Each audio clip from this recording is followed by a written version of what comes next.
Club में राज्य के पूर्व स्वास्थ्य शिक्षा निदेशक प्रोफेसर डॉक्टर सुशांत बनर्जी ने विधिवत उद्घाटन किया।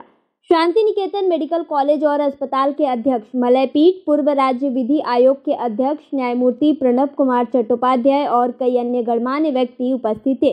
1 अप्रैल से coaching centre, MBBS, nursing, paramedical course, pharmacy जैसे निम्नलिखित मेडिकल और स्वास्थ्य देखभाल से संबंधित कई पाठ्यक्रमों की प्रवेश परीक्षा के लिए विषयवार प्रशिक्षण। क्या कहा मलयपीठ ने? যদি পজিটিভ দেখার কোনো সুযোগ থাকে, কোনো একটা প্ল্যাটফর্ম যেখানে পৃথিবীটা কত সুন্দর দেখানো হবে, তাহলে ছেলে মেয়ে এরকম হতো না। এই ভাবনার উপরেই এই প্ল্যাটফর্মটা তৈরি করে হয়েছে। আপনারা অংশগ্রহণ করবেন সকলে।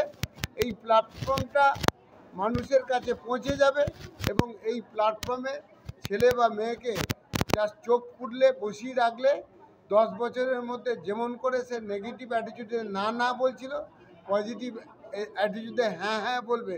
অর্থাৎ সে বুঝতে পারবে আমি ছেলেমেয়েরাই তারা প্রথমে নেশার টানে তারপর পেশায় সেটাকে কনভার্ট করতে বাধ্য হয়েছে। আমাদেরই তো ছেলে মেয়ে। আমরা সাংবাদিক মানে হচ্ছে এ নেগেটিভ করবে, খবর করবে ভাবছি না। আমরা ভীত সন্ত্রস্ত হয়ে তাকে বাড়িতে ঢুকতে দিচ্ছি না, তার সঙ্গে ভালো ব্যবহার করছি না।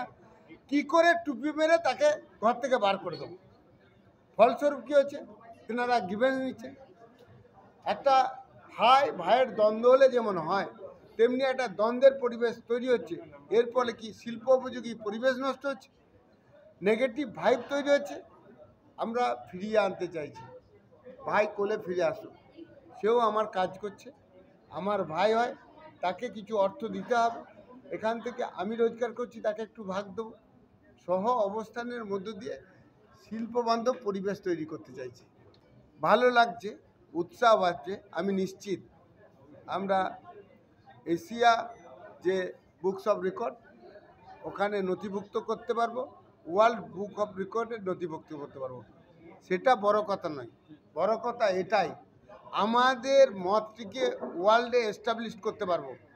আমরা এআইকে কাজে লাগিয়ে আমাদের এই যে বাংলা খবর বা বাংলার নিডি পরিবার, যে মা কত ছেলেকে ভালোবাসে, আপনাদের মাধ্যমে ফুটেজটা তুলে রেখে, আবার বৃদ্ধ বাবা যাকে নিয়ে আর কিছু হবে না, তার জন্য সমস্ত কাজ ছেড়ে দিয়ে বাবার কাছে থাকা, এই যে ভারতীয় সংস্কৃতি, এইটা আমরা স্যাটেলাইট প্ল্যাটফর্ম করে বিশ্বের মার্কেটে তুলে ধরতে চাইছি।